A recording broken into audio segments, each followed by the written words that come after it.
ಜಾತಿ ವ್ಯವಸ್ಥೆ ಅಸ್ಪೃಶ್ಯತೆ ವಿರುದ್ಧ ಹೋರಾಟ ಮಾಡಿದಂತಹ ಎರಡನೆಯ ಬಸವಣ್ಣ ಅಂದ್ರೆ ಯಾರು ಅಂದ್ರೆ ಅದು ಡಾಕ್ಟರ್ ಬಿ.ಆರ್. ಅಂಬೇಡ್ಕರ್. ನಾವು ಇವತ್ತು ಅಂಬೇಡ್ಕರ್ನ ಎಲ್ಲರೂ ನಮ್ಮ ಅಂಬೇಡ್ಕರ್ ಅಂತ ನಾವೆಲ್ಲರೂ ಹೇಳ್ತೀವಿ. ಹಾಗೆ ಎಲ್ಲ ಪಕ್ಷಗಳು ನಮ್ಮ ಅಂಬೇಡ್ಕರ್ ಎಲ್ಲರೂ ಹೇಳ್ತಾರೆ. ಆದರೆ ಅಂಬೇಡ್ಕರ್ ಬದುಕಿರುವಾಗ ನಾವು ಅಂಬೇಡ್ಕರ್ಗೆ ಎಷ್ಟು ಅವಮಾನ ಮಾಡಿದ್ವಿ ಅಂತಂದ್ರೆ ಬಹಳ ನೋವು ಅನಿಸ್ತದೆ. ಇವತ್ತು ಅಂಬೇಡ್ಕರ್ ಕನಸು ಏನಾಗಿತ್ತಪ್ಪ ಅಂತಂದ್ರೆ ಈ ದೇಶದಲ್ಲಿ ಯಾರು ಅಸ್ಪೃಶ್ಯರಿದ್ದಾರೆ, ಯಾರು ದಲಿತರಿದ್ದಾರೆ, ಯಾರು ಬಡವರಿದ್ದಾರೆ, ಅವರೆಲ್ಲರಿಗೂ ಕೂಡ ಸಾಮಾಜಿಕ ನ್ಯಾಯ ಸಿಗಬೇಕು ಅನ್ನೋಂಥ ಒಂದೇ ಒಂದು ಉದ್ದೇಶದಿಂದ ಅಂಬೇಡ್ಕರ್ ಸಾಕಷ್ಟು ನೋವನ್ನು ಪಟ್ಟು ಅವರೆಲ್ಲ ಈ ಸಮಾನತೆಗೋಸ್ಕರ ಹೋರಾಟ ಮಾಡಿದಂಥ ಮಹಾನ್ ವ್ಯಕ್ತಿ. ಇವತ್ತು ನಾನು ಒಂದು ಮಾತನ್ನು ಹೇಳಕ್ ಬಯಸ್ತೇನೆ. 1927ರ ಸಮಯದಲ್ಲಿ ಬಹುಶಃ ಈ ದೇಶದಲ್ಲಿ ಯಾರಿಗೂ ಕೂಡ ಮತದಾನದ ಹಕ್ಕು ಯಾರಿಗಿತ್ತಪ್ಪ ಅಂದ್ರೆ ಕೆಲವು ಜನರಿಗಿತ್ತು. ಯಾರಿಗಪ್ಪ ಅಂತಂದ್ರೆ ಯಾರು ಆಸ್ತಿವಾನರಿದ್ದಾರೆ, ಯಾರು ಬ್ರಿಟಿಷರ ಕೈಗೊಂಬೆಯಾಗಿ ಕೆಲಸ ಮಾಡ್ತಾ ಇದ್ದಾರೆ, ಯಾರು ಅತಿ ಶಿಕ್ಷಣವಂತರಿದ್ದಾರೆ, ಅವ್ರಿಗೆ ಮಾತ್ರ ಮತದಾನದ ಹಕ್ಕಿತ್ತು. ಮಹಿಳೆಯರಿಗೆ ಕೂಡ ಮತದಾನ ಹಕ್ಕು ಇದ್ದಿದ್ದಿಲ್ಲ. ಇವತ್ತು ನೀವು ಕುಂತಿದ್ರಲ್ಲ, ಯಾರಿಗೂ ಕೂಡ ಮತದಾನದ ಹಕ್ಕು ಇಲ್ಲ. ಈ ದೇಶದ ಕೆಲವು ಜನರಿಗೆ ಮಾತ್ರ ಮತದಾನದ ಹಕ್ಕಿತ್ತು. ಅದಕ್ಕೆ ಡಾಕ್ಟರ್ ಬಿ.ಆರ್. ಅಂಬೇಡ್ಕರ್ ಇವತ್ತು ಒಂದು ಸೈಮನ್ ಮಿಷನ್ ಕಮಿಟಿ ಅಂತ ಒಂದು ಬರುತ್ತೆ. ಅದರಲ್ಲಿ ಅವರು ಒಬ್ಬ ಕಮಿಟಿ ಮೆಂಬರ್ ಆಗಿ ಅವ್ರು ಹೇಳ್ತಾರೆ, ಇವತ್ತು ಈ ದೇಶದಲ್ಲಿ ಸಮಾನತೆ ಬರಬೇಕಾದ್ರೆ ನಮ್ಮೆಲ್ಲ ದಲಿತರಿಗೆ, ಎಲ್ಲರಿಗೂ ಕೂಡ, ಮಹಿಳೆಯರಿಗೆ ಕೂಡ ಮತದಾನದ ಹಕ್ಕನ್ನು ಕೊಡಬೇಕು ಅಂತೇಳಿ ಪ್ರಥಮ ಬಾರಿಗೆ ಪ್ರತಿಪಾದನೆ ಮಾಡಿದಂಥ ವ್ಯಕ್ತಿ ಯಾರು ಅಂದ್ರೆ ಅದು ಡಾಕ್ಟರ್ ಬಿ.ಆರ್. ಅಂಬೇಡ್ಕರ್.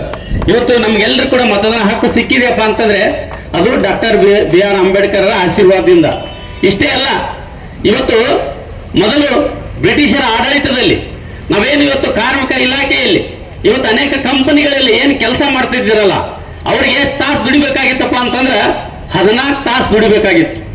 ಆದ್ರೆ ಅಂಬೇಡ್ಕರ್ ಅವರು ಬ್ರಿಟಿಷರ ಆಡಳಿತದಲ್ಲಿ ಒಬ್ಬ ಕಾರ್ಮಿಕ ಸಚಿವನಾಗಿ ಎಲ್ಲ ಕಂಪನಿಗಳಿಗೆ ಭೇಟಿ ಕೊಟ್ಟು ಅಲ್ಲಿರುವಂತಹ ಕಾರ್ಮಿಕರ ಏನು ನೋವು ಏನಿದೆ, ಏನು ಕಷ್ಟ ಇದೆ, ಎಲ್ಲವನ್ನ ಅರ್ಥ ಮಾಡಿಕೊಂಡು ಬಂದು ಅವ್ರು ಹೇಳ್ತಾರೆ, ಇವತ್ತು ಏನು 14 ತಾಸು ದುಡಿತಾ ಇದಾರಲ್ಲ, ಅವ್ರಿಗೆ 8 ತಾಸು ಕೆಲಸ ಕೊಡ್ಬೇಕಷ್ಟೇ ಅಂತೇಳಿ ಪ್ರತಿಪಾದನೆ ಅದನ್ನು ಜಾರಿಗೆ ತರ್ತಾರೆ ಕಾರ್ಮಿಕ ಸಚಿವರಾಗಿ.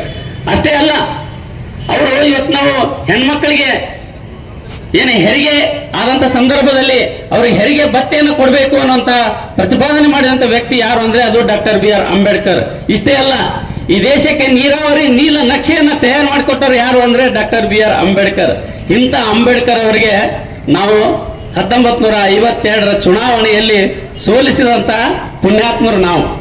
ಇವತ್ತು ಅವರ ಮಾಡಿದಂತ, ದೇಶಕ್ಕೆ ಮಾಡಿದಂತ ಸೇವೆಯನ್ನ ಗಮನದಲ್ಲಿಟ್ಟುಕೊಂಡು ಅವತ್ತು ಅವರನ್ನ ಅವಿರೋಧವಾಗಿ ಆಯ್ಕೆ ಮಾಡಿ ಕಳಿಸ್ಬೇಕಾಗಿತ್ತು. ಅದನ್ನು ನಾವು ಮಾಡಲಿಲ್ಲ, ಅವರನ್ನು ಸೋಲಿಸಿದ್ದೇವೆ. ನಂತರ ಪುನಃ ಚುನಾವಣೆಯಲ್ಲೂ ಕೂಡ ಅವರನ್ನು ಸೋಲಿಸಿದ್ದೇವೆ.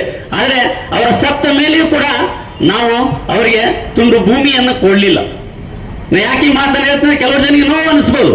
ನಾ ಇವತ್ತು ಆ ಪಕ್ಷ ಈ ಪಕ್ಷ ಯಾವುದನ್ನು ಮಾತಾಡ್ತಾ ಇಲ್ಲ.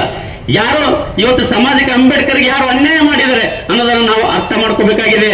ಅಂಬೇಡ್ಕರ್ ಸತ್ತಾಗ ಅವರ ಮನೆಯಲ್ಲಿ 5,000 ರೂಪಾಯಿ ಕೂಡ ಇದ್ದಿದ್ದಿಲ್ಲ. 5,000 ರೂಪಾಯಿ ಅವರಿಗೆ ಏನಪ್ಪ, ಅಂಬೇಡ್ಕರ್ನ ಡೆಲ್ಲಿಯಿಂದ ಮಹಾರಾಷ್ಟ್ರಕ್ಕೆ ಅವ್ರನ್ನ ಅಲ್ಲಿ ತಗೊಂಡು ಹೋಗ್ಬೇಕಾದ್ರೆ, ಅವರ ಶವವನ್ನು ತಗೊಂಡು ಹೋಗ್ಬೇಕಾದ್ರೆ ಅಲ್ಲಿ ಕೂಡ ಅವರಿಗೆ 5,000 ರೂಪಾಯಿ ಹಣವನ್ನು ಕೂಡ ಇದ್ದಿದ್ದಿಲ್ಲ. ಎಂತಿಂತವರಿಗೆ ಇವತ್ತು ದೆಹಲಿಯಲ್ಲಿ 100 ಎಕರೆ ಸ್ಮಾರಕ ಮಾಡಿದ್ದಾರೆ, ಆದ್ರೆ ಅಂಬೇಡ್ಕರ್ಗೆ ತುಂಡು ಭೂಮಿಯನ್ನು ಕೊಡ್ಲಿಲ್ಲಲ್ಲ. ಇದು ನೋವಿನ ಸಂಗತಿ ಇವತ್ತು. ಯಾಕಂದ್ರೆ ಇವತ್ತು ಸತ್ಯವನ್ನು ಮಾತಾಡಬೇಕಾಗಿದೆ.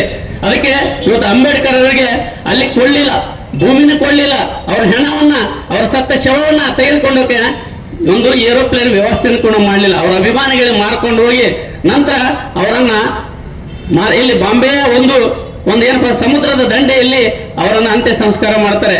ಅಂತ್ಯ ಸಂಸ್ಕಾರ ಮಾಡಿದ ಮೇಲೆ ಅವತ್ತಿನ ಸರ್ಕಾರಕ್ಕೆ ಬೇಡಿಕೆ ಇಡುತ್ತಾರೆ ಅವರ ಅಭಿಮಾನಿಗಳು. ಇಲ್ಲ, ಅವರೊಂದು ಸ್ಮಾರಕ ಮಾಡಬೇಕಾಗಿದೆ, ಅವ್ರ ಹಣ ಕೊಡಿ ಅಂತ ಕೇಳಿದ್ರೆ ಇಲ್ಲ, ಸರ್ಕಾರದ ಸಾರ್ವಜನಿಕ ಹಣದಲ್ಲಿ ಅದು ಮಾಡಬಾರ್ದು, ನಿಮ್ಮ ಸ್ವಂತ ಹಣದಲ್ಲಿ ನೀವು ಮಾಡ್ರಿ ಅಂತ ಹೇಳ್ತಾರೆ. ಇದನ್ನ ಅರ್ಥ ಮಾಡ್ಕೊಳ್ಳಿ. ಯಾಕೆ ಹೇಳ್ತೀನಪ್ಪ ಅಂದ್ರೆ ಇದು ಸತ್ಯ. ಇವತ್ತು ಇತಿಹಾಸವನ್ನು ಎಟ್ಟೆ ಮುಚ್ಚಿಟ್ಟಿದ್ರು ಕೂಡ ಅದು ಸಾಧ್ಯವಲ್ಲ. ಇವತ್ತೆಲ್ಲ ಯುವಕರು ವಿದ್ಯಾವಂತರಾಗಿದ್ದಾರೆ, ಶಿಕ್ಷಣವಂತರಾಗಿದ್ದಾರೆ, ಅದನ್ನೆಲ್ಲ ಇವತ್ತು ನೋಡ್ತಾ ಇದ್ದಾರೆ. ಅದಕ್ಕೆ ನಾನು ಹೇಳ್ತಾ ಇರೋದು, ಇವತ್ತು ಅಂಬೇಡ್ಕರ್ ಕನಸು ಕಂಡ ಭಾರತ ಇದು ಅಲ್ಲ. ಅಂಬೇಡ್ಕರ್ ಏನ್ ಕನಸು ಕಂಡಿದ್ರಪ್ಪ ಅಂತಂದ್ರೆ ಈ ದೇಶದಲ್ಲಿ ಭ್ರಷ್ಟಾಚಾರ ಇರಬಾರ್ದು, ಈ ದೇಶದಲ್ಲಿ ಒಬ್ಬ ಬಡವ ಒಬ್ಬ ಹೆಣ್ಣುಮಗಳು ಕೂಡ ಶಿಕ್ಷಣವಂತರಾಗ್ಬೇಕು, ಎಲ್ಲರೂ ಕೂಡ ಸಮಾನತೆಯಿಂದ ಬದುಕಬೇಕು ಅನ್ನುವಂತ ಕನಸನ್ನು ಕಂಡಂತ ಡಾಕ್ಟರ್ ಬಿ.ಆರ್. ಅಂಬೇಡ್ಕರ್ ಇವತ್ತಿನ ದಿನಮಾನಗಳಲ್ಲಿ ಏನಾಗಿದೆ ನೋಡಿ. ಇವತ್ತು ನಮ್ಮನ್ನ ಆಳುವಂತ ನಾಯಕರೇ ಇವತ್ತೇನಪ್ಪ ಅಂತಂದ್ರೆ ಭ್ರಷ್ಟಾಚಾರ ಮಾಡಿ ಸಾವಿರಾರು ಕೋಟಿ ಹಣವನ್ನು ಮಾಡ್ಕೊಂಡು ಕೂತ್ಕೊಂಡಿದ್ದಾರೆ. ಇವತ್ತು ಈ ದೇಶವನ್ನ ಇವತ್ತು ಭ್ರಷ್ಟಾಚಾರ ಮತ್ತು ಕುಟುಂಬ ರಾಜಕಾರಣ ಎರಡೂ ಕೂಡ ಈ ದೇಶವನ್ನು ಕಿತ್ತು ತಿನ್ನುವಂತ ವ್ಯವಸ್ಥೆ ಇವತ್ತಿಲ್ಲಿದೆ. ಅದಕ್ಕೆ ಯುವಕರು ಎಚ್ಚೆತ್ತುಕೊಳ್ಬೇಕು. ಅಷ್ಟೇ ಅಲ್ಲ, ಇವತ್ತಿನ ಸರ್ಕಾರ ಏನು ಇವತ್ತು SC ST ಗಳಿಗೆ ಏನು ಮೀಸಲಾಗಿಟ್ಟಲ್ಲ ಹಣ, ಇಲ್ಲಿವರೆಗೆ ಇವತ್ತು 40,000 ಕೋಟಿ ಹಣವನ್ನ ಇವತ್ತು ದುರುಪಯೋಗ ಪಡಿಸ್ಕೊಂಡಿದ್ದಾರೆ. ಅದಕ್ಕೆ ಯಾಕೆ ನಾ ಈ ಮಾತನ್ನು ಹೇಳ್ತಾ ಬಂದ್ರೆ, ಇವತ್ತು ನೀವು ಹೋರಾಟ ಮಾಡ್ಬೇಕು. ಎಲ್ಲಿವರೆಗೆ ನೀವು ಹೋರಾಟ ಮಾಡುವುದಿಲ್ಲವೋ ಅಲ್ಲಿವರೆಗೆ ನಿಮಗೆ ಸಮಾಜಕ್ಕೆ ನ್ಯಾಯನ ಸಿಗಲಿಕ್ಕೆ ಸಾಧ್ಯನೇ ಇಲ್ಲ. ಇವತ್ತು ನಾಯಕ ಯಾವುದೇ ಪಕ್ಷ ಇರಲಿ, ಯಾರೇ ಇದ್ರೂ ಕೂಡ ನಮಗೆ ಸಿಗಬೇಕಾದ ಸಾಮಾಜಿಕ ನ್ಯಾಯಕ್ಕಾಗಿ ಎಲ್ಲಿವರೆಗೆ ನೀವು ಹೋರಾಟ ಮಾಡುವುದಿಲ್ಲವೋ ಅಲ್ಲಿವರೆಗೆ ನಿಮ್ಮ ಸಮಾಜಕ್ಕೆ ನ್ಯಾಯ ಸಿಗೋದಿಲ್ಲ ಅನ್ನುವಂತ ಮಾತನ್ನು ಹೇಳ್ತಾ ಈ ವೇದಿಕೆ ಮೇಲೆ ಮಾತನಾಡಕ್ಕೆ ಅವಕಾಶ ಮಾಡಿಕೊಟ್ಟಿದ್ದಕ್ಕಾಗಿ ತಮ್ಗೆಲ್ಲರೂ ಕೂಡ ವಂದಿಸುತ್ತಾ ನನ್ನ ಮಾತನ್ನು ಮುಗಿಸ್ತೇನೆ.